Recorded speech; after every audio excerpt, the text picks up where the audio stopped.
तो देवी देवताओं में और भगवानों में क्या फर्क है, जो भगवान होते हैं मंदिर में? लेकिन जितने भी देवी देवता यूं कहते हैं कि जितने भी महाभारत में महारथी थे, अच्छा, तो कर्ण था, कोई आपका सहदेव था, कोई आपका अर्जुन था, भीम था, घटोत्कच था, हिडिंबा थी, आप कुंती थी, जितने भी ये देवी देवता है आपके बर्बरीक थे, आपके मणिपुर के जितनी भी नाग कन्या हुई है जो अर्जुन की, तो वो जितने भी थे वो कालांतर में जब वीर गति को प्राप्त हुए तो वो क्या है, कलयुग में आकर गांव गांव में देवत्व रूप को प्राप्त हुए। जो विद्याएं और होती है जिसको हम तंत्र विद्याएं कहते हैं, या एक तरह कैसे लौकिक उपचार, कि अगर किसी को सिर दर्द बुखार हो गया तो उसको मंत्र के द्वारा ठीक करना, क्या ये पॉसिबल है? जहाँ सकारात्मकता होती है वहाँ नकारात्मकता रहती है। हाँ। हमारे जो बुद्धिजीवी समाज था, हमारे ऋषि थे, उन्होंने एक बहुत ही जांच कर, सोच समझ कर, परीक्षण करके कुछ एक मंत्रों को, कुछ एक वैदिक मंत्र को पहाड़ी भाषा में बनाया।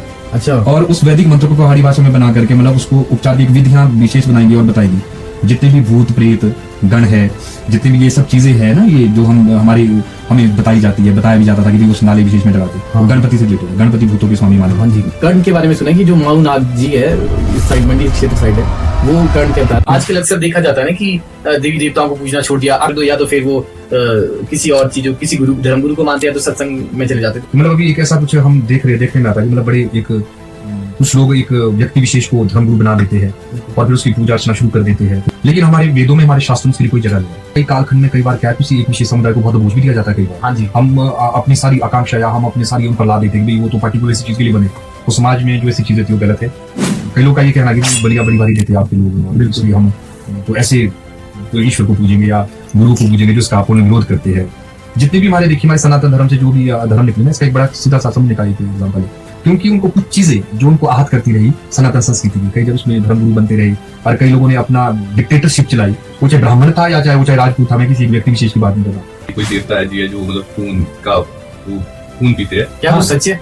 तो पी सकते हैं कि कोई इतना अपना ब्लड भी बहुत होता है वैसे। सबसे बड़ी बात है, बलि जो दी जाती है उसमें सबसे जो रहस्य है वही है अपनी स्वास्थ्य पूछते। तो बच्चे ने आदेश दिया कि हे काली अपना मुंह खोलो, तो देवी वो रक्त पीने लगी, नहीं तो नहीं मर सकता था, क्योंकि जितनी रक्त नीचे गिरती थी उस प्रमाण का एक राक्षस और पैदा हो था। तो पूरा चराचर जगत ऐसे कहते हैं पूरा भर गया। जब वो सब खत्म हो गए तो वो क्या अपनी मातृशक्ति को, अपनी योगिनियों को ही खाने दौड़ गए। उस अब देवी ने वहां खून पिया था। अगर कोई ऐसा देवता विशेष है जो आज खून पिया, हो सकता है कि वो उसी का अंश लेकर के कोई आदमी को इस तरह का ही रुधिर पान करता हो, रक्त पान करता हो। मैंने भूत के बारे में भी सुना है कि कोई भूत होता है, उसको पूजा करते हैं। भूत है वो देवता, बट उसको पूछते हैं और वो सबकी रक्षा करता है। वो भूत है कि देवता है? नाथ भगवान शंकर का भूत भावन कौन है? अच्छा, भूत भावन विष्णु सहस्त्र नाम में भगवान विष्णु का नाम ही भूत भावन और भगवान शंकर का नाम ही भूतनाथ, भोलेनाथ है। वैसा नहीं कि भूत शब्द का प्रयोग हमने कि भूत कोई सींग वाला है, कोई लंबे लंबे दांत वाला। भूत शब्द देवता का ही प्रतीक है। पंच तो भूत प्रेत की बात कर रहे थे, तो हम तंत्र मंत्र के बारे में भी लोगों में ये भी बहुत भ्रांति है कि तंत्र को तो बड़ी नेगेटिव वे में देखा जाता है कि ये तो बहुत गलत चीज है, इसमें नहीं फंसना चाहिए। तंत्र क्या चीज है? ये तीन चीजें, ठीक है ना, हम बात है मंत्र, यंत्र और तंत्र।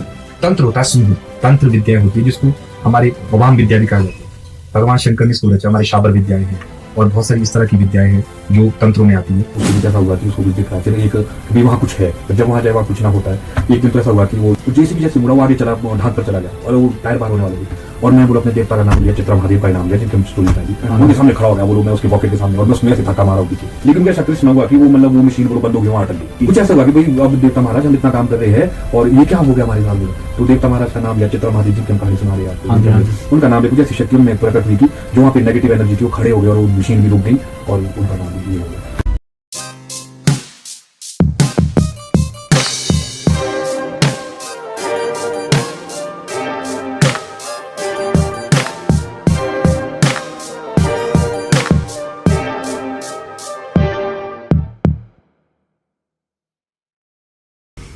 Hello everyone.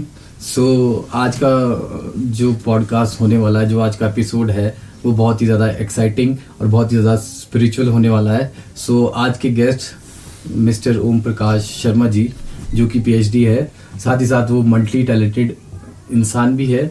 आइए जानते हैं उनके लाइफ के एक्सपीरियंस और क्या क्या उनके पास एक्सपीरियंस है, क्या क्या उन्होंने ज्ञान प्राप्त किया है। आइए उनके जानते हैं, उनके ही मुंह से उनके एक्सपीरियंस और उनका ज्ञान। सबसे पहले सर वेलकम, आप हमारे इस चैनल पे आए, धन्यवाद। तो सर आपकी ये जर्नी जो है वो कैसे स्टार्ट हुई इस चीज में? वैसे जो हमारा अध्यात्म का क्षेत्र रहता है, स्पिरिचुअल क्षेत्र रहता है, वैसे तो हमारा परिवार से ही हम रहे हैं पहले से, क्योंकि हमारे दादाजी, हमारे परदादाजी, लगभग जितना मुझे ज्ञान है 4-5 पीढ़ियों तक जो हमने सुना कि हमारे फैमिली के लोग पूजा पाठ करते थे, देवी देवताओं से संबंधित कार्यक्रमों का आयोजन करते थे। और साथ ही बहुत सारी ऐसी विद्याएं थी जो हमारे देशाचार में प्रचलित तंत्र विद्याएं भी कह सकते हैं उनको, या इस तरह की विद्या थी जिससे लोगों को बहुत लाभ भी होते थे और बहुत तरह की इस तरह की चीजें हम किया करते थे। तो उसी परंपरा का निर्वहन मैं भी कर रहा हूँ अपने समय में आकर के। बहुत ही अच्छी बात है अगर आप इसको आगे ले चल रहे हो। और उसमें बहुत सारी चीजें रहती है हमारे इसमें देवी देवताओं का, क्योंकि बड़ा सहयोग रहता है इसमें। सबसे पहले तो हम देवी देवताओं को, अपने जितने भी हमारे देवी देवता हैं, हमारे कुलिष्ठ देवी देवता हैं, उन सबको हम नमन करते हैं। 4 मूल के देवगण हैं, क्योंकि उनके सहयोग से हम ये चीज कर पाते हैं जितनी भी चीजें हैं। देवी देवताओं का क्या सहयोग होता है इसमें? देवी देवता ये है कि हमारे जो कुल होते हैं, जितने भी जो खानदान होते हैं, उन कुल की परंपराओं में एक कुल देवता होता है और कुल देवता उस खानदान से रिलेटेड होता है और वो ही उस खानदान का रक्षक होता है। वो चाहे संतान के संदर्भ में हो या अन्य चीजों के संदर्भ में हो।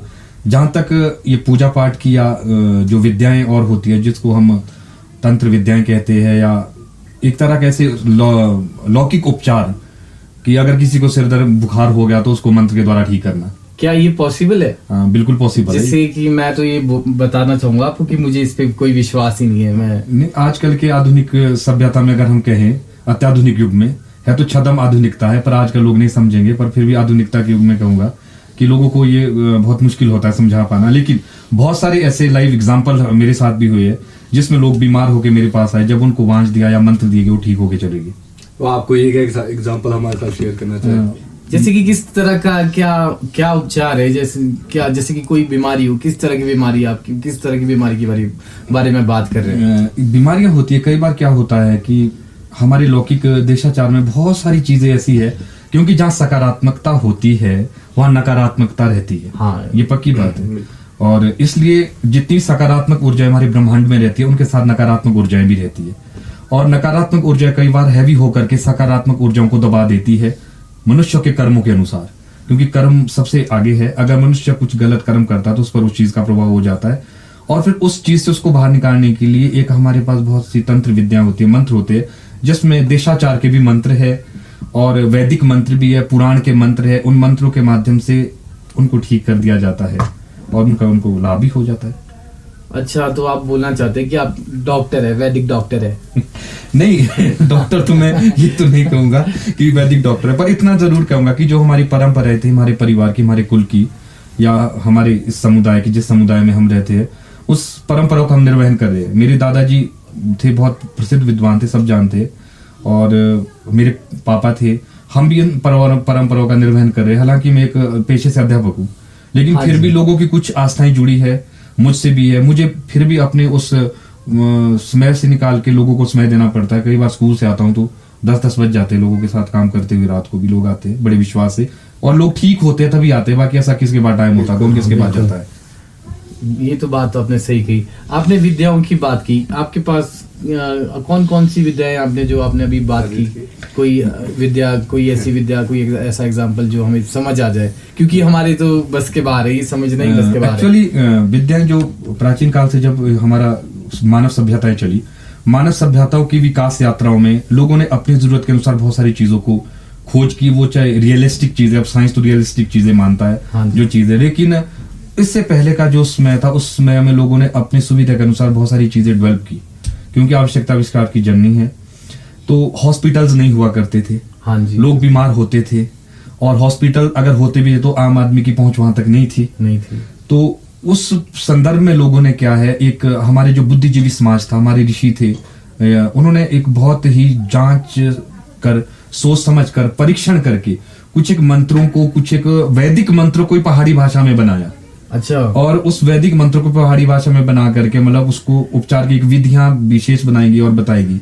जहां तक आप बात कर रहे हैं कि भी किस विद्या है, जिस विशेष स्थान से हम संबंध रखते हैं, बलक से रहते हैं, हमारा देवता मंगलेश्वर महाराज है, रेलेश्वर माता है, और हमारी वहां पे पांडव की बड़ी पुरातन तपस्थली रही है, और भगवान वहां पे वामन का अवतार भी उधर कहते हैं कि हुआ है, और बलि ने यहाँ पे शासन किया है, तभी बलसन कहते हैं इस क्षेत्र को। अच्छा, बलि की शासन के कारण ये बलसन बना है। मैं भी बलसन से ऊपर, मेरे को ये नहीं पता है कि ये बलि नहीं पता कि इसके पीछे क्या। तो कहते हैं कि यहाँ पर जब राजा बलि ने बहुत सारे एक यज्ञ करना का आरंभ किए, कि अगर 100 यज्ञ उनके पूरे हो गए तो इंद्र को प्राप्त होना था, लेकिन स्वर्ग लोक उन्हें प्राप्त होना था, लेकिन इंद्र ने कहा कि भाई अगर मेरा स्वर्ग छीन जाएगा तो क्या होगा। तो उसी 100 जो यज्ञ उन्होंने किए उस क्रम में एक यज्ञ ऐसे कहते हैं उन्हें बलग में भी किया है। अच्छा। वो कुंड आज भी उधर बलग में दृष्टिगोचर होता है कि कहते हैं कि एक तो किंवदंती है, कोई ठोस प्रमाण या पुख्ता सबूत तो नहीं है, लेकिन जनश्रुति के माध्यम से धीरे धीरे लोगों के माध्यम, जैसे एक जनरेशन हमारी है, मैं आपको बता रहा हूँ, आप हम अगले बच्चों को बताएंगे, वो ट्रांसफर होते जाता है वो ज्ञान। और कहते हैं कि उन्होंने वहां पे ये किया था। और जो बलग की तपस्थली है वहां पे कहते हैं कि जो हम लोग आए हैं वहां पे पांडे लोग हैं हम। अच्छा। और हिमाचल प्रदेश में आप देखिए कि पांडे बलग नहीं रहते। जी हाँ। और जितनी जगह अभी भी सर्कुलेट हुए उस सिरमौर में या कहीं और दूर जगह में गए, चौपाल वगैरह के क्षेत्र में गए, तो वो बलग से ही गए। अच्छा। बलग मूल भूमि है और बलग से ही वो सब जगह सर्कुलेट हुए। तो उनकी एक अपनी विद्या डेवलप की है, जो पांडे थे वहां के, जो विद्वान थे हमारे। पांडे ने की कि पांडवों ने की है? पांडव शब्द तो आया, लेकिन पांडे शब्द और पांडव शब्द अलग अलग है। अलग अलग है। पांडव तो पांडु के पुत्र हुए, लेकिन पांडे शब्द हम जगन्नाथपुरी से आए। अच्छा, जगन्नाथपुरी उड़ीसा। हाँ जी, भगवान जगन्नाथ का जो श्रृंगार आज भी जो लोग वहां करते हैं वो हमारे पूर्वज कहे जाते हैं। अच्छा। पांडे। हाँ जी, तो वहां बलग में आए। बलग में उन्होंने अपने लिए एक शांत और सुंदर जगह देखी और वहां पे बसना शुरू किया, रहना शुरू किया। और कालांतर में धीरे धीरे मंगलेश्वर महाराज का, काली का वहां पे प्रादुर्भाव भी हुआ, उनके साथ आगे चले। और एक जो विद्या डेवलप की, सांचा विद्या कहते हैं उसको। सांचा विद्या हाँ जी, मैंने हाँ। काफी सुना है पहाड़ी क्षेत्रों में कि सांचा विद्या होती है कुछ। सांचा विद्या दो बड़ी प्रसिद्ध है हमारे हिमाचल प्रदेश में, एक बलग की और एक पाबुज की। पाबुज क्षेत्र आता है आगे हमारा ऊपर इधर धार चांदना के साथ, वहां का, और एक बलग की। तो कई लोग तो ये भी कहते हैं कि हमें ठोस प्रमाण इसके नहीं है कि भाई जो पाबुज वो बलग से ही गया है। अच्छा। वहां के लिए, लेकिन बलग में जो रहे हम लोग, तो सांचा विद्या खुद डेवलप की और खुद वहां पर बनाई। और आज भी लिखित रूप में मेरे पास भी बहुत बड़ा एक सांचा है जो मेरे खानदान में काफी सालों से चला आ रहा है। अच्छा। और उसी का आश्रय लेकर के उसमें इस तरह के उपचार और मंत्र लिखे गए हैं कि अगर अमुक व्यक्ति को, किसी व्यक्ति को कोई दिक्कत है, परेशानी है, या कोई उसको लगता है कि मैं ठीक नहीं हूं आजकल, तो उसको देखा जाता है एक विशेष विधान के द्वारा और उसको दोष निकाले जाते हैं कि भाई आपको अमुक देवता का या कोई इस तरह की चीज है, कोई इस तरह की चीजें जब देखते हैं तो उसी के माध्यम से सांचा विद्या मतलब सांचे में शायद मैंने सुना है कि उसमें पासे से कुछ किया जाता, वही सांचा विद्या होती है। सांचा शब्द आता है सच, सच। सच से सांच शब्द बना है जो मतलब अपभ्रंश होकर के आया, जो मतलब सत्य पर आधारित है, ठीक है ना। और उस विद्या में एक पाशा होता है छोटा सा। महाभारत काल में कहते हैं कि शकुनी बड़ा प्रसिद्ध था, शकुनी के पाशे थे, जिसमें पासे थे, उसको पाशा शब्द बना। वो पासे होते, उसको पाशा शब्द अपभ्रंश होकर के आया। और वो जो पाशे थे, उस पाशे के माध्यम से उसमें कुछ अंक लिखे होते हैं, 1 2 3 4, काउंटिंग होती है 4 1 2 3 4। उसको डालने का तरीका, उसको दोष निकालने का एक विशेष विधान होता है जो कुछ लोग ही जानते हैं, जिनको वो विद्या आगे दी जाती है, फैमिली टू फैमिली ट्रांसफर की जाती है। अच्छा। आम लोग उसको नहीं समझ पाते हैं। आम जैसे कोई मैं हूँ, अगर वो विद्या सीखना चाहूँ तो मैं सीख सकता हूँ? एक्चुअली विद्या का जो सांचा विद्या का एक विधान बना, उसके लिए कुल देवी देवता का बड़ा सहयोग होता है। अच्छा। हमें परमिशन लेनी पड़ती है कुल देवता से। अच्छा। जैसे जैसे हमारी फैमिली को परमिशन मिली हुई है सांचा विद्या के को करने की। अगर कोई थर्ड पर्सन करेगा तो उसको उसका देवता का कोप झेलना पड़ेगा। अच्छा। उसको परिवार को उसका कोप झेलना पड़ेगा। अगर भाई आपका काम ही नहीं था। अच्छा। वो फैमिली एक विशेष में वो चला हुआ है और देवता ने उसको परमिट किया हुआ है, पहले से ही देवता ने रखा है। हाँ, कि भाई आप ये करेंगे, ये काम करेंगे, आपका काम है ये, आप इस काम को कंटिन्यू करेंगे। कोई और आदमी भी सीखना चाहे तो उसके लिए पहले एक विधान करना पड़ेगा। उसके लिए आपको देवता से परमिशन लेनी पड़ेगी और देवता की जब आपको अनुमति मिलेगी, अनुमति के बाद फिर आपको वो अमुक व्यक्ति सिखाता है नहीं सिखाता उस पर भी डिपेंड करता है। अच्छा। हाँ, ये भी है, क्योंकि ये विद्या ऐसी होती है। हमने कहा है कि जैसे मेरे पास कोई विद्या है, मैं जब तक खुद कर रहा हूं तो मैं दूसरों को नहीं सिखा सकता है। अगर मैं दूसरों को सिखा दी तो मुझे खुद छोड़नी पड़ेगी। ऐसा भी है? क्योंकि वन टाइम ये क्रिएट होती है। वन टाइम आप अगर जो मंत्र मैंने पढ़ रहा हूं, अगर उसका फल, अगर वही आपने मंत्र किसी और को दिया है तो मुझे वो खुद उसका प्रयोग बंद करना पड़ेगा, तब वो दूसरा उसको तब फलीभूत होगा। अगर एक ही मंत्र वो व्यक्ति खुद भी करा, किसी और को भी दे दिया, उससे फलीभूत। मतलब आपके कहने का मतलब कि अगर आपके घर में 3 भाई तो तीनों नहीं कर सकते, वो आप अगर आपको है तो आप ही कर पाओ। मैं कर रहा हूँ, लेकिन जो मेरे और भाई है, भाई अगर किसी, अब विद्या अलग अलग है, हमारे फैमिली में और भी लोग हैं, अभी तो मैं ही कर रहा हूँ और भी है। अगर वो करना चाहे तो मुझे थोड़ा पीछे हटना पड़ेगा हल्का सा। अच्छा। मैं फिर उस लेवल पे नहीं कर सकता, फिर वो उस काम को करे, संभाले, क्योंकि फैमिली से एक रिप्रेजेंटेटिव होता है इसका जो सांचा। जैसे मेरे दादाजी जब मृत्यु से पहले लगभग 6 महीने पहले उन्होंने मुझे वो सांचा और पाशा दिया कि बेटा। आपके पिताजी को नहीं दिया? नहीं, पिताजी भी करते हैं। अच्छा। क्योंकि दादाजी तब तक खुद करते थे, लेकिन अच्छा। पिताजी भी करते हो, उनका कोई और सांचा है। वो और तरीके से करते हैं। अच्छा, उनके पास सांचे- अलग अलग है। अलग अलग कई तरह अलग के अलग सांचे विद्या, हैं। अलग अलग सांचे होते हैं, अलग अलग तरह की विद्याएं होती है। आपने सांचे की बात की, ये लिखा किसने है ये बताएंगे आप? जो हमारा सांचा लिखा हुआ मेरे पास काफी मोटे पेज पे लिखा हुआ है, पर वो ये एग्जैक्ट पता नहीं कि किसने लिखा है, अच्छा, क्योंकि उसको उसमें उनका वर्णन नहीं है लिखने वाला। मतलब वो काफी पुराना लगभग है। मुझे लगता है कि कम से कम 500-600 साल पुराना होगा, अच्छा अच्छा। क्योंकि जो उसकी मैं वो देखता हूँ, कागज का जो एज देखता हूँ, कागज की एज और उस टाइम की देख के मैंने कुछ उस पर शोध किया, तो लगता थी कम से कम वो 450-500 साल के पहले पहले लिखा गया था। अच्छा। और फिर अब 2 पीढ़ियों में तो मुझे भी याद है, उससे पहले भी जब दादाजी थे उनके पास था, उनके जो मेरे परदादा थे उनके पास था, उसके पहले भी था रहा वो। अच्छा, हाँ, तो वो सांचा अभी भी वो पीढ़ी दर पीढ़ी चलता रहता है मतलब। चलता रहेगा वो। अच्छा, स्पेशल लोगों के लिए। और सबसे बड़ी बात उस सांचे की है कि उसमें हमारे पहाड़ी क्षेत्रों में, क्योंकि बहुत सारे लोग शायद सहमत भी ना हो, आप अभी देखेंगे भी हम लोगों को, लेकिन उसमें ये भी शुद्धता का बड़ा विशेष ध्यान रखना पड़ता है, जैसे क्योंकि उसमें कोई मतलब जैसे सूतक है घर में, अच्छा, पातक है, अच्छा, अच्छा, या जैसे पीरियड्स टाइम होता है फीमेल का, हाँ जी। अगर उसमें छू ले गया या उस जगह पे चले गए तो उसमें छू लग जाती है, तो वो अपवित्र हो जाता है, फिर उसकी शुद्धि करनी पड़ती है वैदिक मंत्रों के द्वारा, फिर वो प्रयोग में लाया जा प्रयोग सकता में है, लाया जा सकता अन्यथा उसकी जो शक्तियां हैं, उसके जो मंत्रों के बल है वो नष्ट हो जाते हैं। ये तो हमें नई बात पता चली, ऐसा तो हमें कुछ पता ही नहीं था। आपने देवी देवताओं की बात की, तो देवी देवता क्या होते हैं, जरा हमारी ऑडियंस को भी बताइए कि देवी देवता क्या है, क्या किस है नजरिए से हिमाचल, देखते हैं हम क्या है देवी देवता? हिमाचल में देवी देवता, क्योंकि नीचे देवी देवता नहीं चलते हैं। मैंने तो यही सुना है कि नीचे के लोग ज्यादा किसी स्वामी को मानते हैं, किसी बड़े मंदिर को मानते हैं। तो देवी देवताओं में और भगवानों में क्या फर्क है, जो भगवान होते हैं मंदिर के?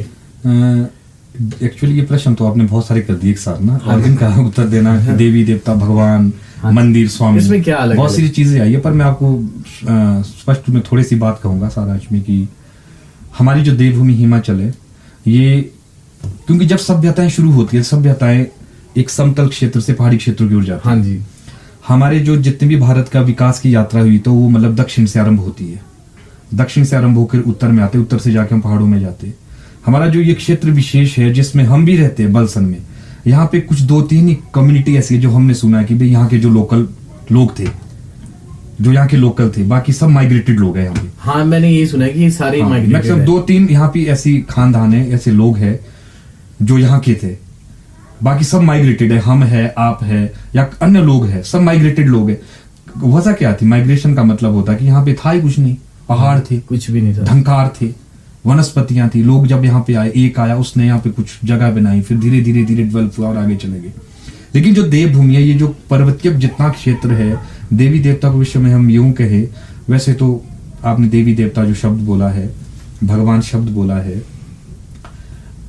आप वैदिक काल से लेकर पौराणिक काल से लेकर या आर्ष काल हमारा बना, महाभारत और रामायण, उसके बाद जितने भी संस्कृत साहित्य बना, उसमें देवी देवताओं का बड़ा वर्णन आता है।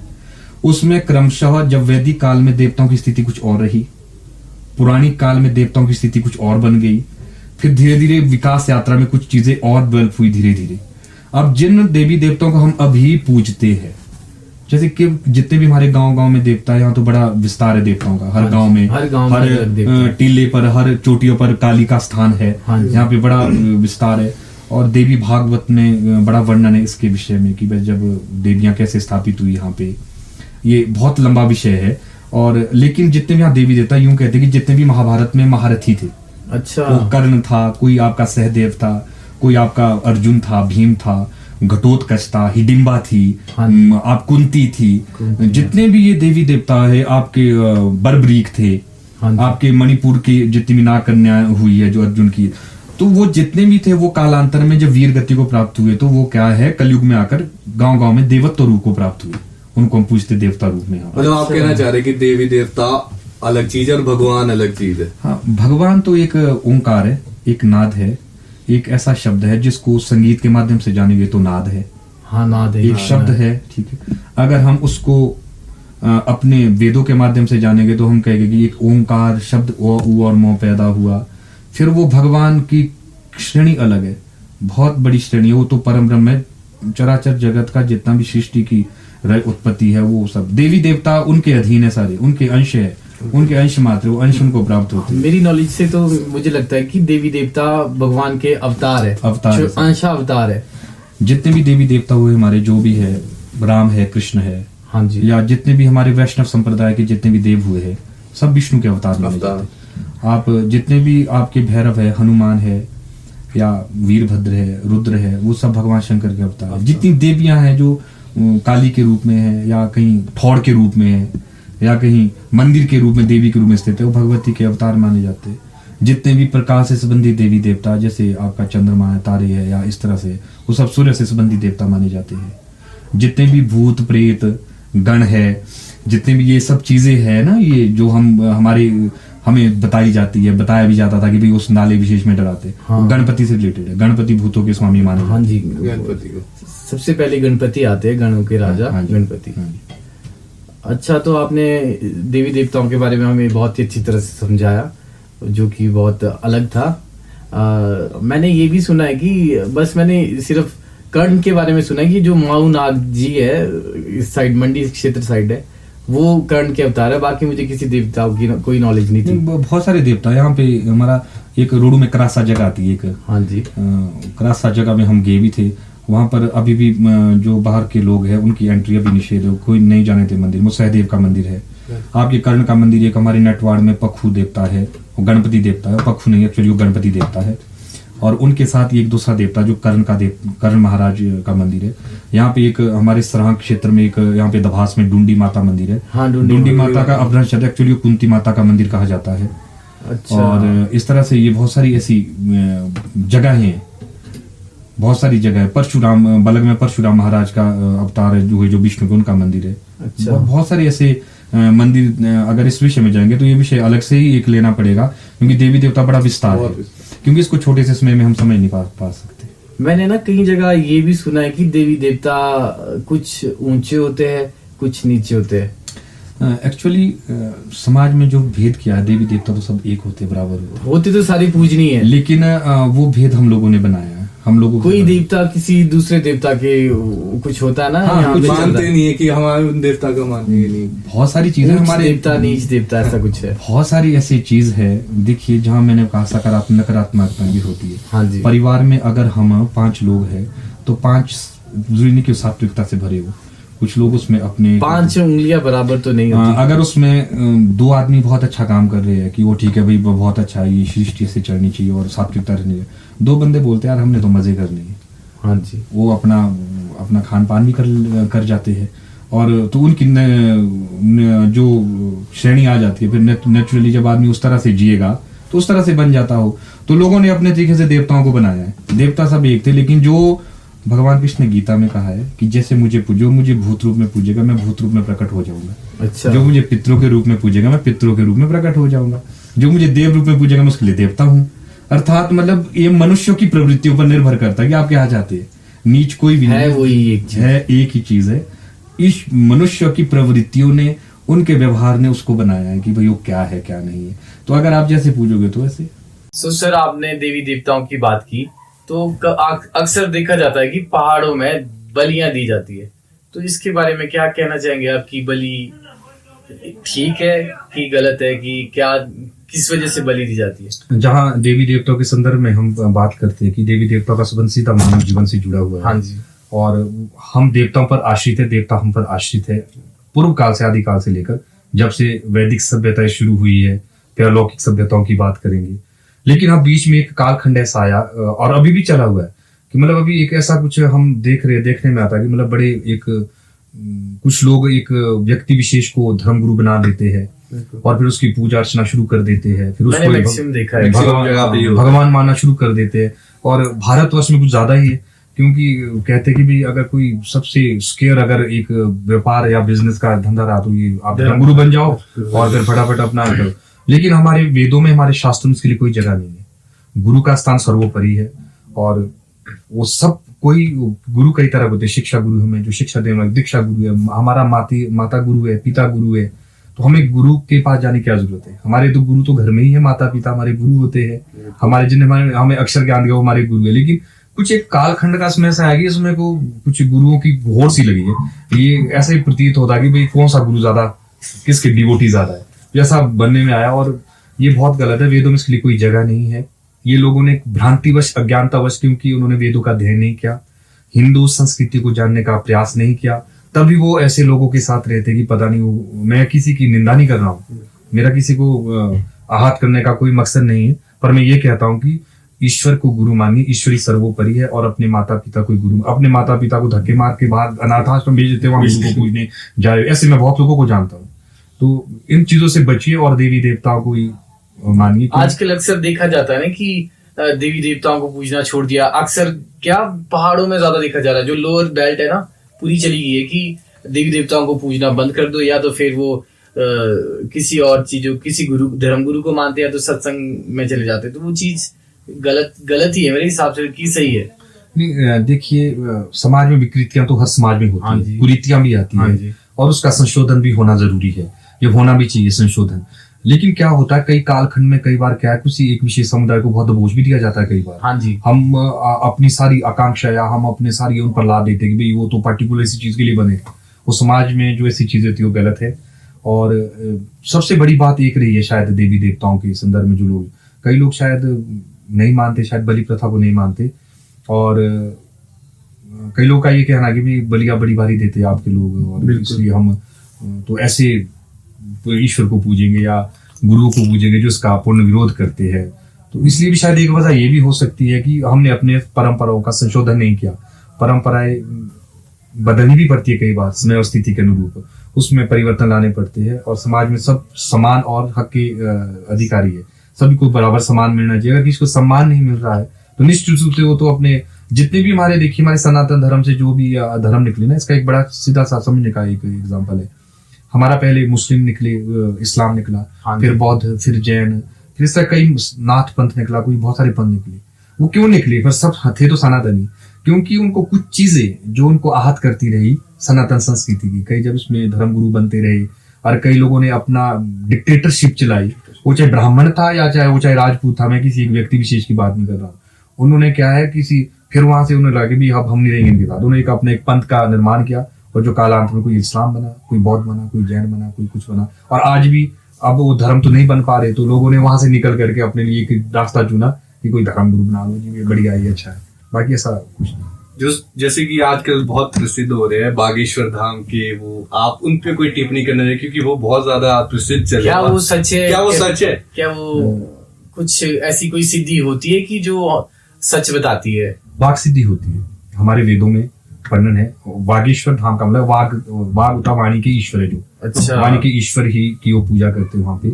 और ऐसी सिद्धियां है हमारे तंत्र में भी, कर्ण पिशाचिनी की सिद्धि होती है। हाँ, वो मैंने काफी YouTube पे काफी वायरल है। और वैसे भी वागीश्वरी होती है कि हमारी सरस्वती हमारी जीवा पर बैठ जाती है, और ऐसी सिद्धियां होती है कि आदमी मतलब अनायास अगर उसके कर्म और ये ठीक है तो बहुत कुछ सही बोल देता है व्यक्ति विशेष के बारे में। और ये इस पर साइंस भी काम कर रही है, ऐसा नहीं है, इसको बहुत सारी चीजें मानती है।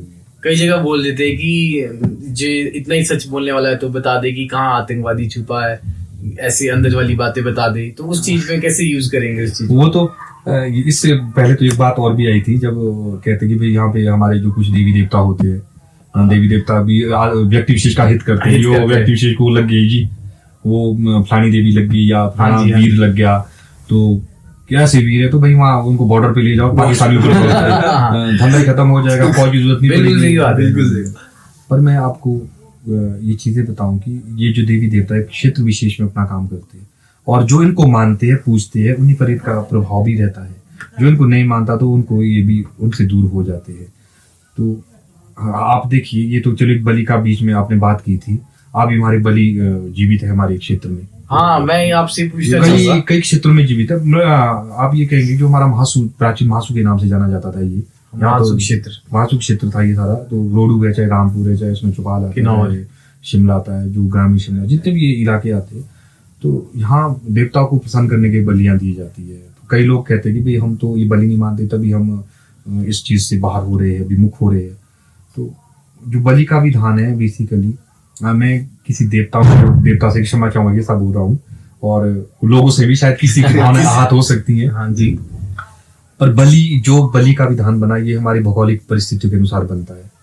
भौगोलिक परिस्थिति ऐसी रहती थी, कुछ चंद लोग होते थे, पुण्य छोटा होता था, छोटे छोटे लोग होते थे, डर ज्यादा होता था, लूटपाट का, डकैती का बड़ा भय रहता था, लोग गांव को लूट देते थे, औरतों को लूट देते थे। तो लोगों ने उस क्षेत्र विशेष के देवता को प्रसन्न करने के लिए कि भाई चलो हम अपना कुंभ भी बढ़ाते हैं, एक वचन में बन अपनी गए, रक्षा के लिए। अपनी रक्षा के एक वचन बनाया कि भाई हम एक है और हम एक तब रहेंगे, और उस सभी लोगों को उस एकता में रखने के लिए उन्होंने देवता के लिए बलि का विधान कर दिया कि भाई जो इससे बाहर जाएगा वो गड़बड़ हो जाएगा। तो उस वचन की परंपरा को आज भी निभा रहे हैं। हालांकि बलि का मतलब त्याग होता है, बलि का मतलब किसी जीव की हिंसा नहीं होता। बकरा ममता का प्रतीक होता है। सुना तो ये जाता है कि जो बकरा है वो बकासुर का आगे वंशज है, इसलिए उसने कटने के लिए माना है, वो इसलिए इसको काटते हैं। देखो ये किंवदंती है, ये कोई इसका ठोस प्रमाण हमारे पास शास्त्रों में नहीं है। बोलते हैं कि पीढ़ी दर पीढ़ी जैसे कोई ना कोई चीज आगे चलती रहती है ना, तो उसी हिसाब से बताया गया कि हो सकता है कि फिर तो बहुत सारी जीव है हमारे जिनकी बलि दी जाती है। बकरा है, हमारे मुर्गा की बेचारे की बलि दी जाती है, हमारे मेढ़ा होता है जिसको हम खड्डू कहते हैं, सुअर की बलि दी जाती है, भैंसे की बलि दी जाती है। तो वो तो एक किंवदंती है, वो कि एक समाज में फैलाई, जो क्यों इस चीज को मानते हैं, उन्होंने अपनी मान्यता को स्थिर रखने के लिए की तर्क शुरू कर दी कि ऐसा होता है, बकासुर था। तो बकासुर का मतलब ये नहीं कि वो बकरा था, मतलब ये बोलने वाला बकरा नहीं था, वो बगुला था। हाँ बोलते ना, हाँ, वो श्राप मिला है। बगुले को कहते हैं। और इसलिए जो ये बलि का विधान बनाया गया था, आज भी हमारे पहाड़ों में बहुत बलियां दी जाती है देवता को प्रसन्न करने के लिए, और अभी भी दी जा रही है। उसमें मैं क्षेत्र विशेष और देवताओं के नाम नहीं बोलूंगा कि दी जाती है, लेकिन दी जाती है, लोगों की आस्था उससे जुड़ी है। और लोगों की आस्था से बड़ा कोई चीज नहीं, क्योंकि मनुष्य सबसे विवेकशील है, वो अपनी स्वार्थ पूर्ति के लिए कुछ। और सबसे बड़ी बात है, बलि जो दी जाती है उसमें सबसे जो रहस्य है वो ही है अपनी स्वार्थ पूर्ति। स्वार्थ पूर्ति के लिए बलि दी जाती है। क्योंकि मेरे बेटा नहीं जी, मैं देवता जी महाराज जागरा दूंगा, आपको खड्डू दूंगा, मेरे बेटा हो जाए, तो क्या स्वार्थ पूर्ति है। अगर ऐसा बेटा हो भी जाता आपके, तो किसी की जान ले किसी की के जान किसी लेके की जान दे तो दे। क्या देवता बलि के लिए क्या आतुर रहते हैं कि नहीं? बिल्कुल आतुर नहीं रहते देवता बलि। तो ये भ्रांति क्यों फैली है कि ये भ्रांति बस इसलिए फैली है क्योंकि समाज में एक जब भी परंपरा का संशोधन होता है, उस परंपरा का संशोधन करने के लिए सभी का मत एक होना चाहिए, क्योंकि देवता वचन से जुड़े हुए हैं। और जब देवता वचन से जुड़े होते हैं, अगर बलि बंद भी होगी, होनी भी चाहिए। हम भी समाज से ये अनुरोध करते हैं, दो देव समाज के लोग हैं, कि उसमें आगे आके प्रयास करें आप लोग, और हम भी आपका सहयोग करेंगे। और नौजवान एक मत सबका बनाए, तो बलि बंद हो। देवता आतुर नहीं रहते, देवता तो वचन में बंधे हुए कि तुमने मेरे लिए कल माना ये चीज, आज तुम निभा रहे हैं, तो उनको कोई फर्क नहीं पड़ता, क्योंकि देवता लिंग भेद और उससे परे है, उसको कोई फर्क नहीं पड़ता। उसके लिए कोई आदमी काटो चाहे जीव को काटो, उनको कोई उसको, वो तो एक आदि शक्ति, उनको कोई इस चीज का ये नहीं है कि कोई, क्योंकि सब वो उन्हीं तो के ही अंश है। उन्हीं के अंश है। उनके लिए तो देवता के लिए तो भगवान कृष्ण ने गीता में कहा कि ना जाए तिम देवतिवा कदाचितम भूतवाना भूय रजो नित्यम शाश्वतम पुराणो ना हन्यते हन्य मानशीले, कि ना वो आत्मा मरती है, ना पैदा होती है, ना सूखती है, ना गीली होती है। वो शरीर के कट जाने पर भी वो क्या अपने शरीर को बदल देती है। तो उस तरह से अगर हम माने तो कोई मर कौन रहा है? कोई नहीं मर रहा, कोई नहीं मर रहा। बकरा तो नहीं मर रहा, वो आत्मा उसके अंदर वो तो नहीं मरी, वो तो नया शरीर धारण करके जा रही है।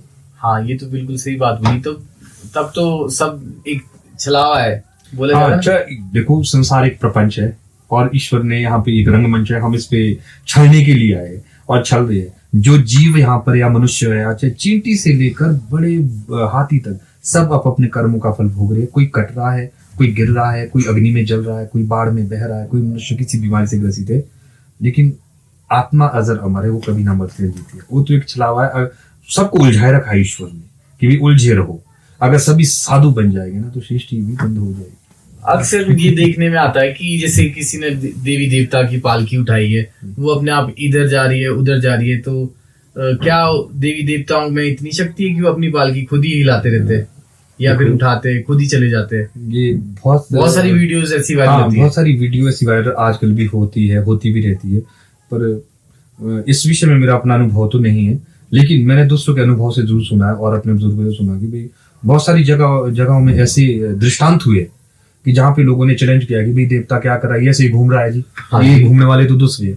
पर देवता ने उन अमुक जिन लोगों ने ऐसा कहा है, उन लोगों को दंडित किया, और दंडित करने के बाद ऐसे कई दृष्टांत हुए हैं कई जगह विशेष में, कि जहां पर फिर उनको उस शक्ति का आभास हुआ कि नहीं भाई ये कोई है, जो ये हवा है, एक हवा के रूप में, वायु के रूप में जो देवत्व शक्ति है वो है और लोगों के साथ चलती है।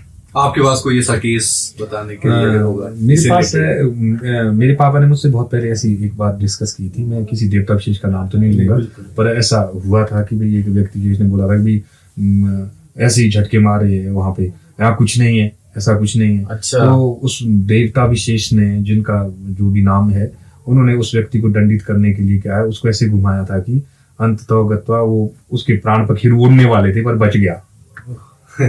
तो ऐसे कई दृष्टांत हुए। तो देवता की शक्ति को हम चैलेंज नहीं कर सकते, उसका कोई परीक्षण नहीं है, क्योंकि वो सर्वशक्तिमान है। लेकिन थोड़ा सा कई बार ये भेद होता है कि हम लोगों ने बदनाम किया हुआ है, मनुष्य ने बदनाम कर दिया देवता को भी, कभी बलि दे करके, कभी कुछ इस तरह के कृत्य करके। बस वही है कि हम अपने कर्मों को सुधारेंगे तो सारी चीजें ठीक हो जाएगी। जैसे कई बार सुना भी जाता है ना कि ये बुरा देवता है, ये अच्छा देवता है, ये लग जाता है, ये नहीं लग जाता है। इसका क्या कारण है?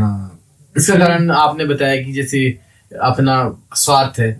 सबसे बड़ी बात है स्वार्थ पूर्ति जीवन में। मनुष्य अपने स्वार्थ के लिए सब काम करता है। एक छोटी सी कहावत मुझे याद आ रही है कि हमारे कहते हैं कि देवता महाराज, अगर मैं इस पक्षी को मार सकता तो मैं खड्डू देता। इतने तक लोग मतलब गिर जाते हैं कि मैं इस पक्षी को मैंने मारना था और उसके लिए खड्डू भी दे दिया। खड्डू को भी खा ले भाई, पक्षी की क्या जरूरत है? दो जान। तो जो ये देवी देवता को लगने का विषय है कि ये वो वचनों की बात है। देवी देवता को एक स्थान निर्धारित किया गया है हमारी पहाड़ी संस्कृति में कि अमुक देवता का ये कर्तव्य है, अमुक देवता। अब यहाँ पे जो देवी देवता है, गागल की माता हमारी, उसका विशेष कार्य है, वो दूध की देवी है, गोरक्षा, गो संरक्षणी देवी, वो गो गाय का संवर्धन करने वाली देवी है। जब भी यहाँ पे गाय बच्चे को जन्म देती तो पहले दूध वहां जाता है, सारी चीज। तो उनका एक काम विशेष उनका है कि गो संवर्धन और गो संरक्षणी देवी है। और जो देवता विशेष है, जितने भी देवता, सबको अपना काम दिया गया है। लगते कब है देवता? आपने जो प्रश्न किया कि देवता कब लगते हैं, कुछ एक देवताओं के साथ कुछ एक शक्तियां होती है, क्योंकि नकारा। अब शिव जी चलते कैलाश, उनका भूत भी रहते, प्रेत भी रहते, अच्छा, डाकनिया शाकनिया पिशाची घर में रहते। तो अब कई बार वो जरूरी नहीं कि हर चीज के लिए अब घर में 10 आदमी है कि हर काम के लिए मुख्य को पूछा जाए, जरूरी नहीं है। कई काम अपने लेवल पे आदमी कर लेता, चले क्यों पूछना। वैसे भी कई बार मनुष्य पता नहीं होता है अपने देवत्व में, तो अपने तरीके से भी कई देवगण इस तरह से जी रहे, लेकिन उनके ऊपर भी बंधन लगे हुए। जब वो ऐसा करते हैं तो उनको भी उसका खामियाजा भुगतना पड़ता है। जो देवी देवता इस तरह के लगते हैं, पर लगता कुछ नहीं है, वो मनुष्य की भ्रांतियां हैं। जब अपना आपका मानसिक स्तर गिर जाता है, बौद्धिक स्तर गिर जाता है, तब लगता है कि अमुक देवता ने बड़ा ये क्या। देवता क्या करेगा? देवता तो रक्षक होता है, भक्षक थोड़ी होता है। बिल्कुल, हाँ, वो तो हमने बनाया हुआ है समाज में। मनुष्य एक्चुअली जितनी बातें हमारी हो रही ना, इस बातों में सारा जिम्मेदार अगर कोई है ना तो हम है। बोलते भी कि मनुष्य से बड़ा कोई राक्षस है ही नहीं अभी तक। बस उसने हाथी को अंकुश डाल करके कंट्रोल कर दिया है? प्रेम का अंकुश डाला है। हाँ। ऐसे बल से तो कभी कंट्रोल कर ही नहीं सकता हाथी। तो मनुष्य जितनी भी चीजें हमें घटित हो रही है हमारे घटनाक्रम में, जो देखने को आती है, वो चाहे जो भी है, जिस तरह की अच्छी है, चाहे बुरी है, चाहे सामान्य रूप से चाहे साधारण है, उसमें सब मनुष्य का, अगर कोई बुरी चीज आज समाज में पनप रही है, उसका वजह भी मनुष्य ईश्वर को कभी नहीं बना सकते। देवता को, देवता तो कहा कि ठीक है मैं आपकी रक्षा के लिए, अगर आपने वैसे बनना तो ठीक है, मैं तो ऐसे बन गया जैसे आप है, जैसे खोजोगे वैसा मिले, वैसे बने। तो आप एक कहानी टाइप मतलब स्टोरी बता रहे थे हमें जब हम पहले मिले थे कि आपने एक कोई देवता है जी है जो मतलब खून पीते हैं, तो आप उनके बारे में बताना चाहेंगे? क्या वो सच है? तो पी सकते हैं कि कोई इतना अपना ब्लड भी बहुत होता है वैसे? मैं चलो उस देवता के जाने से पहले मैं आपको पुराण का एक दृष्टांत देता हूँ, शास्त्र का। हमारे देवी मद भागवत महापुराण है, 18 पुराणों में बड़ी संज्ञा उनकी, बड़ा नाम होता है। उसमें जब शुंभ निशुंभ नामक दैत्य हुए, उनके आतंक से, उनके अनाचार से, दुराचार से पूरा देव समाज परेशान हो गया।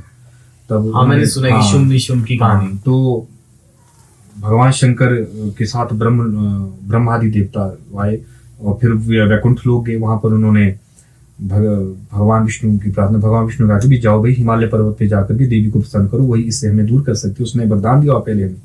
तो देवी की वहां प्रार्थना की तो भगवती पार्वती के शरीर से एक देवी उत्पन्न हुई जिसका नाम कौशिकी था, कौशिकी देवी था। और उस जब रक्त बीज नामक एक महासुर उस युद्ध भूमि में समर में आया तो उसने बड़ा हाहाकार मचा दिया। तब भगवती ने आदेश दिया कि हे काली अपना मुंह खोलो, बड़ा विस्तार करो। तो सारे कोई भी रक्त बूंद इसकी नीचे गिरनी चाहिए। तो देवी वो रक्त पीने लग गई, नहीं तो नहीं मर सकता था, क्योंकि जितनी रक्त बूंदें नीचे गिरती थी उस प्रमाण का एक राक्षस और पैदा हो गया था। तो पूरा चराचर जगत ऐसे कहते हैं कि पूरा भर गया। तो भगवती देवी जब उसको करते, जब वो सब खत्म हो गए तो वो क्या अपनी मातृशक्ति को, अपनी योगिनियों को ही खाने दौड़ पड़ी। उसको कंट्रोल करना मुश्किल हो गया। तब भगवान शंकर ने आकर उसे शांत किया और ये भी कहा जाता है कि संतों के माध्यम की भी तब देवी को शांत करने के लिए कई बार क्या है, कहते हैं ना कि समाज में संतुलन बनाने के लिए कई बार बलिदान तो करना पड़ता है। अब आर्मी फौज पे जाते हैं तो फौज में किसी को तो मरना है अगर देश को सुरक्षित करना है। तो कई बार हुआ हो, उस कालखंड में ऐसा हुआ हो कि उस पृथ्वी पर संतुलन बनाने के लिए हो सकता है कि जीवों को भी बलिदान दिया गया हो संतुलन बनाने के लिए, लेकिन वो उस कालखंड के लिए था मात्र, लेकिन वो एक परंपरा रूप में आगे चलता है। लेकिन अब देवी ने वहां खून पिया था, अगर कोई ऐसा देवता विशेष है जो आज खून पी रहा, हो सकता है कि वो उसी का अंश लेकर के कोई आज भी कोई उस तरह का ही रुधिर पान करता हो, रक्त पान करता हो, ऐसा मैं मान सकता हूँ। और इसमें कोई देवता की शक्ति का प्रेक्षण भी नहीं है, क्योंकि वो देवी ही है और देवी का अंश होकर के वैसा कर सकती है वो देवी। मैंने भूत के बारे में भी सुना है कि कोई भूत होता है उसको पूजा करते, जैसे देवता भूत, जैसे बोलते हैं ना कि भूत है वो देवता, बट उसको पूछते हैं और वो सबकी रक्षा भी करता है। वो भूत है कि देवता है? एक्चुअली भूत शब्द जो है ना, भूत शब्द होता है काल से रिलेटेड, भूत होता है भू धातु से बना है भूत शब्द, ठीक है ना जी। अच्छा। भूत मतलब बीती की बात, अतीत बीत गया, ठीक है ना। हमारे शब्द आता है कि भाई कई ऐसे हमारे देवता हुए, ऐसे देवता हमारे पूजनीय है हमारे पहाड़ों में। शिरगुल महाराज है, वो व्यक्ति था। हाँ जी। डोम देवता वो व्यक्ति थे, ठीक है ना जी। गुग्गा जी व्यक्ति थे, ठीक है ना जी। यहाँ हमारे एक सामने झालेश्वर महाराज आते हैं, जिनको जाओ, आपकी बात नहीं प्यारी है, हम बोलते एक्चुअली वो व्यक्ति महात्मा थे वो देवी को लेके आए थे, महात्मा थे, लेकिन वो भूतत्व को प्राप्त हुए। भूतनाथ भगवान शंकर का की भूत भावन कौन है? अच्छा। भूत भावन विष्णु सहस्त्र नाम में भगवान विष्णु का नाम भी भूत भावन है और भगवान शंकर का नाम भी भूतनाथ भोलेनाथ है। तो ऐसा नहीं कि भूत शब्द का प्रयोग हमने कि भूत कोई सींग वाला है, कोई लंबे लंबे दांत वाला। भूत शब्द देवता का ही प्रतीक है। पंच महाभूत है हमारे अंदर रहते कि पंच महाभूत, तब तो हमारे अंदर भूत ही होने थे। तो भूत का मतलब होता है पिंड, एक शक्ति विशेष जो व्यक्ति के अंदर रहती है, वो देवता ही होता है भूत। अच्छा, भूत देवता ही होता है। हाँ, क्योंकि हमारे को इस चीज की कोई नॉलेज ही नहीं थी, क्योंकि मुझे तो लगता था कि कोई भूत है जिसको विशेष स्थान दिया गया। हमें क्या किसी को पता नहीं हुआ, किसी को भूत में ले जाता कि भूत है। भूत शब्द का शाब्दिक अर्थ है अति, ठीक है ना। पंच महाभूत कहते हैं, जैसे मनुष्य का शिव। पंच महाभूत जिसमें क्षिति जल पावक गगन समीर। तो पंच महाभूत हम भी, तो हम सबसे बड़े भूत हमें जिनके 5 शिव बना है, 5 भूत है हमारे अंदर। भूत का मतलब है प्राकृतिक शक्ति, जो नेचुरल सुपर पावर थी, उस नेचुरल सुपर पावर के द्वारा मनुष्य का निर्माण हुआ है। और नेचुरल सुपर पावर अंदर भी है बाहर भी है, तो हम वो भूत शब्द वो है। लेकिन यहाँ पे कालांतर में भ्रांति की भूत कोई अरे बड़े नकारात्मक एनर्जी है, कुछ इस तरह का बात करते हैं, तो ऐसा कुछ नहीं भूत के विषय में। तो भूत प्रेत की बात कर रहे थे, तो हम तंत्र मंत्र के बारे में अभी लोगों में ये भी बहुत भ्रांति है कि तंत्र को तो बड़ी नेगेटिव वे में देखा जाता है कि ये तो बहुत गलत चीज है, इसमें नहीं फंसना चाहिए। तो आप बताना चाहिए कि ये गलत है कि ये सही है, अच्छा है, बुरा है? तंत्र क्या चीज है? तंत्र क्या है पहले आप? सृष्टि के विकास यात्रा में क्या है, मनुष्य ने जैसे जैसे अपने लिए सारी चीजें की, मैं पहले भी कई बार बोल चुका हूँ कि जब जहां भी होता हूँ और भी जगह पे जब प्रवचन करते हो वहां भी बोलते हैं कि 3 चीजें, तंत्र, ठीक है ना, हम मानते हैं मंत्र, यंत्र और तंत्र। 3 चीजें होती हमारी। मंत्र होता है जो पढ़ा जाता है, यंत्र होता है जो लिखा जाता है। यंत्र कहते हैं जिसको जो बनाते हैं, जो यज्ञ मंडप बनते हैं, वो भी यंत्र में आता है। तंत्र होता है समूह, ऐसे शब्दों का, ऐसे अक्षरों का एक समूह होता है जिसका उच्चारण करने से व्यक्ति विशेष की पीड़ा दूर हो जाती है, वो होता है तंत्र। तंत्र कहते हैं समूह को। तंत्र शक्तियां होती है, तंत्र विद्याएं होती है, जिसको हमारे वाम विद्या भी कहा जाती है। भगवान शंकर ने इसको रचा। हमारे शाबर विद्याएं हैं और बहुत सारी इस तरह की विद्याएं हैं जो तंत्रों में आती है। लेकिन लोग कहते हैं कि ये तो तांत्रिक आदमी है, किससे बच के रहना है। तंत्र भी तो पूछ रहा हूँ कि आजकल की जनरेशन या फिर आजकल के लोग बहुत ज्यादा डरते हैं कि भाई ये तो तांत्रिक है, ये तो कुछ भी कर देगा, उनके साथ रहना नहीं, ये तो नेगेटिव इम्पैक्ट पड़ेगा, किलोमीटर दूर से कुछ भी कर देगा, कुछ भी ऐसे आदमी को नहीं, ऐसा एक्चुअली ऐसा कुछ नहीं होता। ये लोगों की भ्रांति है कि भाई किसी को, लोग अपने कर्मों से जीता मरता है, कोई किसी को नहीं मार सकता। कोई तंत्र, भगवान जब तक व्यक्ति का समय नहीं आना, भगवान विष्णु का सुदर्शन भी आदमी को नहीं मार सकता। तो तंत्र क्या चीज है? आदमी अपने कर्मों से जीता और मरता है, और जो उससे पूर्व जन्म से वो प्रारब्ध लेके आया। लेकिन हाँ, तंत्र जो है बीच में, जो इसका निर्माण ही जन कल्याण के लिए हुआ है। अच्छा, मानव कल्याण के लिए तंत्र का जो निर्माण किया, शाबर विद्याएं बनी है। भगवान शंकर ने जो दुर्गा तंत्र सार, बहुत ऐसी चीजें की रचना की है, उसका जो रचना का उद्देश्य था वो था मानव जीवन का कल्याण। कि मनुष्य जो जीवन है उनका कल्याण हो एक ऐसी विधि के द्वारा। एक आप कह सकते हैं जैसे अब पहले आयुर्वेदिक चला, होम्योपैथी, आयुर्वेदिक से पहले जो चीज थी एक्चुअली वो क्या थी, वो था तंत्र। जब आयुर्वेद भी पैदा नहीं हुआ था ना, जब आयुर्वेद की पद्धतियां भी पैदा नहीं हुई थी, जब आयुर्वेद से लोग बीमारियों को ठीक करते, उसमें बीमारियों को ठीक करने का जो साधन था वो था तंत्र। वो थे वो मंत्र। तंत्र और मंत्रों का प्रयोग करके अमुक व्यक्ति ठीक हो जाता था, वो है वो तंत्र। लोगों की मतलब भ्रांति पता नहीं। और मैं यहाँ से कहना भी चाहूंगा इस माध्यम से कि भाई इस भ्रांतियों को थोड़े बच के रहे, ऐसी भ्रांतियां ना पाले। कोई किसी को नहीं मार सकता, ना कोई किसी का हित कर सकता। नहीं, कई तो करते, जैसे होता है कि काला जादू कर दिया, कुछ टोटका, काला जादू, वो क्या वशीकरण, कुछ ये तांत्रिक क्रिया है क्या? ये तंत्र के अंदर आता है? हाँ, तांत्रिक क्रिया होती है कुछ ये। तो तंत्र भी दो तरह का होता है। आपने बताया कि निकृष्ट तंत्र होता है एक तरह का, दूसरों के अहित करने के लिए जिन मंत्रों का, जिन क्रियाओं का प्रयोग किया जाता है। जैसे आप शमशान भूमि पर जाकर के किसी के विरुद्ध आप किसी की, इसमें क्रिया होती है मारण, उच्चाटन, स्तंभन, क्रिया होती है। मारण, उच्चाटन, स्तंभन इत्यादि क्रियाएं होती है। स्तंभन, स्तंभित कर देना किसी को, उसकी शीर को जकड़ देना। उच्चाटन, उसका मन ही विकृत कर देना, वो फिर घर वालों की नहीं सुनता। मारण, किसी को मारने के लिए भी प्रयोग करने, ये है तंत्रों में, ये प्रक्रिया है। पर ये प्रक्रियाओं को करने से पहले भगवान खुद कहते हैं कि भी इस तरह की प्रक्रिया ना करे। अगर कोई ऐसी प्रक्रिया करता तो वो क्या निकृष्ट योनि में जाता, और इस तरह की क्रियाओं को करने वाला व्यक्ति कभी भी सुखी जीवन नहीं जी सकता। आपने बताया ना कि तंत्र तो मानव की हेल्प करने के लिए, तो फिर इससे क्या हेल्प होगी? किसी को मार के या किसी को वशीकरण करके, हाँ, या किसी ये लोगों की मनोवृत्तियों पर निर्भर करता है। क्योंकि समाज में वृत्ति होती है, कई लोग क्या है लालच के वशीभूत होकर भी क्या है पैसा कमाना चाहते हैं। वो सोचते हैं कि भाई मेरे को खूब पैसा मिल जाएगा जब मैं गलत विद्याओं का प्रयोग करूंगा, और लोग देते भी है। कई लोग इस तरह के, किसी का बैर हो गया, किसी की फैक्ट्री को बंद करने के लिए, किसी का कुछ करने के लिए वो लालच के वशीभूत कॉन्ट्रैक्ट ले लिया, इस तरह की क्रियाएं करते हैं। और ऐसी क्रिया करने के लिए स्वयं अपने, और जितने में मैं लगभग, मुझे अभी मैं नाम तो नहीं बताऊंगा उन लोगों के, ऐसे तांत्रिक जो भारतवर्ष के थे बड़े प्रसिद्ध थे, जिन्होंने ऐसे काम किए, उनका परिवार आज क्या, वंश भी खत्म हो गए वो, जिन्होंने गलत प्रयोग किए तंत्र के। हमारे रामायण में वर्णन आता है, रावण ने भगवती तारा को प्रसन्न किया था तंत्र विद्या के माध्यम से, और तारा माता जब आई तो भगवान राम जो भी बाण उस पर छोड़ते वो तारा देवी अपने मुंह में ले लेती थी उसकी योगिनियां। ठीक है ना जी, क्योंकि तंत्र का भी एक नियम होता है। लेकिन अंत में क्या किया उसने, उसका ही क्या है वचन तोड़ दिया मां तारा का, कि सूर्यास्त के बाद उसने बाण चला दिया भगवान पर, तो तारा देवी रुष्ट होगी। तंत्र का क्रिया एक बार ऐसे जब आप कर तो लेंगे, लेकिन कहीं ना कहीं आपका भी अहित कर देगा। आपने दूसरों को अगर बोला ना कि हम तो डूबे थे सनम लेकिन तुम भी डूबेगी, वो ऐसा नहीं है कि फिर जो करने वाला वो बच जाएगा, वो भी डूब ही जाएगा, वो नहीं बचने वाला। टाइटेनिक हाथ सबका ही डूबने वाला फिर जो ऐसे काम करेगा। ठीक है, तो अब ये बहुत देखा जाता है कि वचनों पे पहले बहुत ये होता था कि आप कोई किसी भी चीज का, देवता वचन पे टिकते हैं, भूत प्रेत वचनों पे टिकते हैं, तो ये क्या वचन को बहुत महत्व होता है?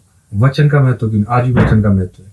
मैंने ये भी सुना है कि जो वर्ड होते हैं वो स्पेस में ना शब्द नित्य कभी खत्म ही नहीं होते। शब्द नित्य होता है, एक बार निकल गया तो वो घूमता रहेगा आपका। आप हमारी यहाँ बात हो रही है ना, ये कभी खत्म ना होने वाली बात है। ये ब्रह्मांड में गूंजती रहेगी, ये शब्द गूंजते रहेंगे। और इसी का आश्रय लेकर ये एक बीच में बात आ गई मुझे, जो ये हम शान वगैरह में लोगों को पूछते हैं, आत्मा को पूछते हैं, तो वही तो शब्द है। बाकी उनके पास कौन सी आत्मा स्पेशल किसी में प्रवेश करती है? ये जो शब्द उनके द्वारा कहे गए गूंज रहे होते उन व्यक्ति विशेष के द्वारा। तो आपने जैसे देवी देवताओं की बात की, तो आपके लोकल, जैसे आप बलसिंह क्षेत्र से बिलोंग करते हो, तो आपको कोई ऐसे देवता जो जिनका चमत्कार बहुत ही फेमस हो, कि ऐसा हुआ था आज तक वो उनकी कथाएं या वो फैली है कि ये चीज इतनी फेमस हुई कि उस देवी देवता ने इतना ऐसा चमत्कार दिखाया कि जो आज तक ऐसा हो ही नहीं सकता? ऐसा कोई स्टोरी हो आपके मन में? वैसे तो देवी देवता जितने बलसन में हमारे 4 मूल के देवी देवता है, 4 मूल की देवियां हैं और महादेव साथ में, और सब ने चमत्कार किए। ऐसा नहीं कोई ने चमत्कार नहीं किया। हाँ, सभी देवी देवता का अपना, चाहे वो कढ़ासन माता है, चाहे वो रायरू मूल है कढ़ारन में, चाहे वो चित्रा महादेव है, चाहे वो चौली माता है, लेकिन कुछ एक देवी देवता का विशेष संबंध रहा है। पर अब अगर सबकी स्टोरी सुनाऊंगा तो लंबा जाएगा, पर मैं थोड़ा सा चित्रा महादेव की स्टोरी सुनाता हूँ मैं, कि चित्रा माता का आगमन कैसे हुआ और कैसे यहाँ पे दृष्टांत हुए। कि यहाँ से काफी दूर, लगभग चौपाल क्षेत्र में जिकनीपुर जगह आती है। हाँ जी, जिकनीपुर के साथ एक नार गांव है, नार गांव पड़ता है, और वो जुब्बल क्षेत्र में वो एरिया आता था। और वहाँ पर बहुत पहले हुआ होगा, लगभग ये 17वीं 18वीं शताब्दी की बात होगी। एक महात्मा, बड़े सिद्ध महात्मा थे, वहाँ पे गए और वहाँ पे हवन हो रहा था देवी का, अष्टमी का दिन था। और वो बड़ा सिद्ध महात्मा था। उसने जब वो देखता हवन कुंड में ना, जब घी डाला जा रहा था, कोई सांप आकर के उस आहुति को ग्रहण करता था। अच्छा। उसको बड़ा विचित्र लगा कि देखो भाई, अग्नि के बीच सांप आ रहा है और उसको ग्रहण कर रहा है, और वो जल भी नहीं रहा है। वो जल भी नहीं रहा है, कि बड़ी शक्ति है, भी बड़ी चमत्कार है। तो वो भी बड़ा सिद्ध था, उसने भी अपनी शक्ति का परीक्षण शुरू कर दिया उसके साथ। अच्छा। परीक्षण शुरू किया कि उसने अंत तो करता उस सांप को क्या अपने कमंडलू में डाल दिया, अपनी शक्ति से डाल दिया। और वहां के लोगों को तो पता नहीं चला, अनभिज्ञ रहे कि भाई यहाँ पे अब हमारी देवी रूप में था वो सर्प वहां पे। और वहां आहुति करते रहे, वहां महात्मा उठे और वहां से चल पड़े। चलते हुए वो आगे आते रहे, आगे चुपाल क्षेत्र होते वो कहाँ पहुंचे, हमारे यहाँ एक दरघोट जगह नीचे मझोली जगह है, मझोली बलसन में यहाँ कजाऊ के साथ नीचे आते हैं, हमारे नीचे आकर के मझोली देवता का मंदिर है वहां पे पहुंचा। और वहां पे कुछ बच्चे खेल रहे थे, और उसने वो कमंडलू, उसको अनायास लघु शंका प्रतीत हुई, टॉयलेट जाना था उसने, और उसने वो कमंडलू वहां रखा और बच्चों को कह दिया कि बेटा इस कमंडलू को नहीं छेड़ना। अच्छा। और खुद लघु शंका करने गया। अब बच्चों की होती है बाल हट, उनको जिस चीज के लिए रोकेंगे वो करेंगे। तो उन्होंने क्या किया कि भाई ऐसा क्यों बोला इस महात्मा ने हमारे को कि इसमें इसको नहीं छेड़ना। कुछ उसने कोई खाने पीने की चीज होगी, कोई लड्डू बर्फी होगा, कुछ होगा इसमें, कोई मिष्ठान होगा। तो उन्होंने उसको जैसे ही निकाला ना, खोल दिया तो उससे वो शक्ति बाहर निकल गई। और जैसे ही महात्मा जी आए, उसने देखा कमंडलू मेरा खुला हुआ है, मेरा सारा इसका ढक्कन निकाला हुआ है। अरे बच्चों ये किसने खोला? उसने ऐसा कहा कि ये तो हमने खोला। वो ऐसा क्यों कर दिया तुमने? बोले इसमें से कुछ निकला तो नहीं। बोले छोटा सा, बोलो एक कीड़ा निकला था, बोलो इतना कीड़ा था, बोलो अंगूठी मात्र का। वो बोलो कहाँ गया? बोले इस चट्टान के नीचे, पत्थर के नीचे। अच्छा, पत्थर के नीचे चला गया। तो महात्मा ने बड़ी प्रयास किया पहले तो उस पत्थर को खोदने का, उसके नीचे कुछ करने का, लेकिन कुछ प्राप्त नहीं हुआ। अंत तो करता उस पर उसने आग जला दी, उसको गर्म किया। गर्म जब पत्थर किया तो वो पत्थर 2 भागों में विभक्त हो गया, फट गया, चटक गया। आज भी वो पत्थर वहां मिलता है। आपने कभी आपको मौका मिले जरूर देखने जाए वहां पर जगह। देवता की शक्ति की बात करो, मझोली में वो पत्थर अभी भी वहीं है, फटा हुआ पत्थर आधा था। और फिर वहां से जब वो पत्थर फटा तो उससे क्या आगे एक क्या है, वो जो शक्ति थी सर्प रूप में, उसने क्या है मालवे का रूप धारण किया। मालवा कहते कबूतर को, कबूतर का रूप धारण किया। और वो वहां से सीधी आगे चली और पार जो हमारा झालेश्वर देवता है उसकी शीख दूसरे पहाड़ पर पहुंच गई। और पीछे जो महात्मा थे उसने बाज का रूप धारण किया। अच्छा, बाज महात्मा भी सिद्ध थे, महात्मा सिद्ध थे, उनको पकड़ने के लिए। उनका बड़ा कई दिनों तक वहां युद्ध हुआ। जब महात्मा जी ऊपर जाए तो मालवा नीचे आ जाए, जो झालेश्वर का नीचे रोड के साथ में। अच्छा। जब वो नीचे आए तो माल उड़ करके ऊपर चला जाए। तो उनका बड़ा बंद चला रहा, कई दिन हो गए। तो अंत तो गत्वा उस बाज ने हार मान ली, यार बड़ा कबूतर है, इसको तो मैं हरा नहीं पा रहा। तो तब चित्रा माई जो देवी है, उसने अपना रूप दिखाया से क्या कि भाई उसका जो फन था वो उस शिखा पर था, और उसकी जो पूंछ थी वो तल पे थी नीचे। 60 मंजिल 60 पुर में पूरा उसने अपना बड़ा विराट रूप उस बाज को दिखाया। बाज ने क्षमा प्रार्थना की। अच्छा। और महात्मा को क्षमा किया, और वही महात्मा कालांतर में क्या उसको देवत्व प्राप्त हुआ, जिसको भूत कहते हैं, भूतत्व प्राप्त हुआ। अच्छा। और वो फिरता और भूत मोड़ा। और जो देवी थी वो चित्रा रूप में, वो हवा के रूप में वही उस पहाड़ों में निवास करने लगी। जो चित्रा महादेव है वो क्या? महादेव अलग है, चित्रा की बात कर रहा हूँ, महादेव अलग है। और फिर वहां वास करने लगी। कालांतर में आगे फिर वहां पे बनाड़ी में ठाकुर रहते थे, बनाड़ी का ठाकुर। घूंड में भी चित्रा माता का मंदिर है, घूंड के लोग भी इसको मानते हैं।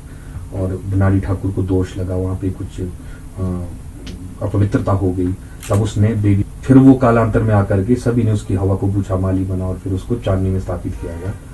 और आज भी उस जो रजा वाला भूत है ना, वो उस देवता को चित्रा माँ बच्चे बड़े पसंद है। वो बच्चे क्यों पसंद है? इसलिए जो मुक्त किया, अच्छा। आजाद किया। नहीं, आपने जो बोला कि आज उसको वो बच्चों को ऐसा हमने भी किया है। मैं उसका लाइव एग्जांपल हूँ कि जब हम जाते थे वहाँ पे पैसे चढ़ाते थे, वहाँ पे लोग बसें रुकती थी, तो हम वहाँ पे जाते थे, पैसे उठा लेते थे।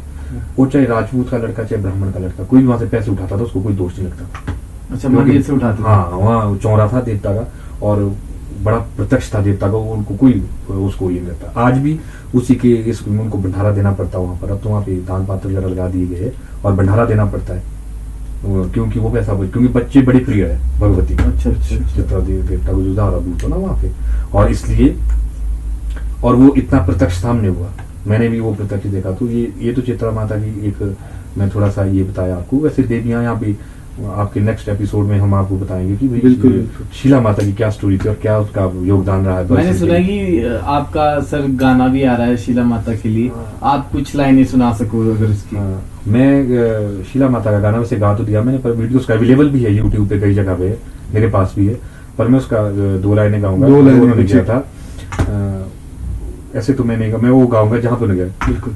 बोलो गोगोरी बोलो टिरोदा देवी एक रिश्मा था किया, बोलो या गुरखा जितताई तबे हडड़ो दानिया, शिलेरी महामाई तोए हडड़ो दानिया।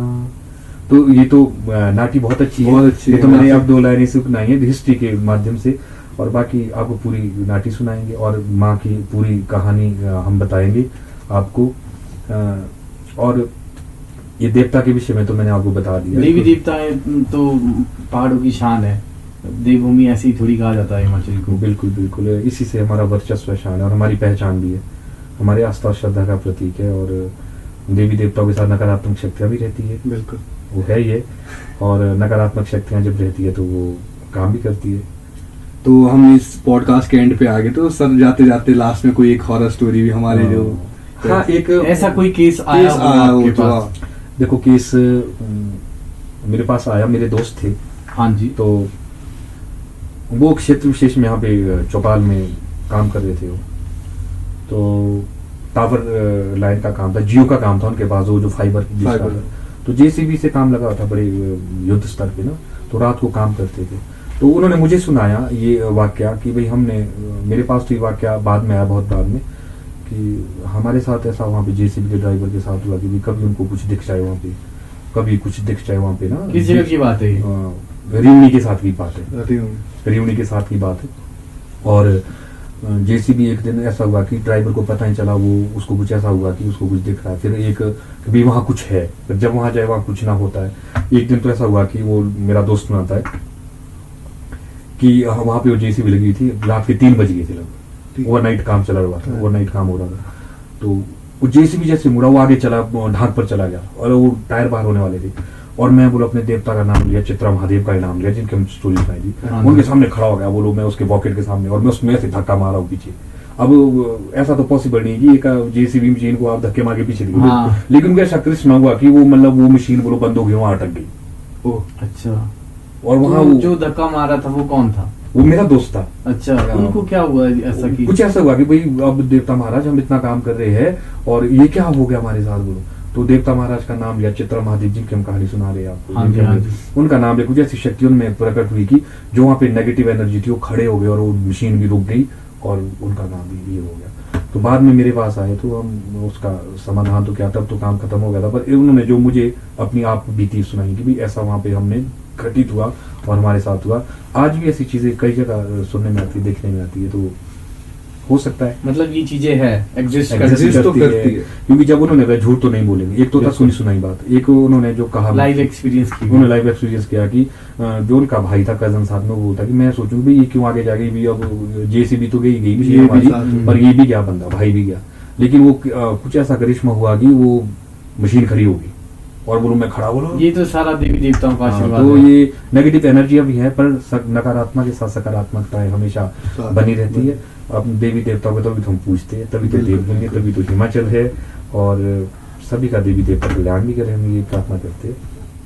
तो बहुत अच्छा लगा आप हमारे चैनल पे आए और आप लोगों ने, आपने बहुत अच्छी अच्छी स्टोरी सुनाई। तो आपको कैसा लगा हमारा पॉडकास्ट, कुछ बताएंगे?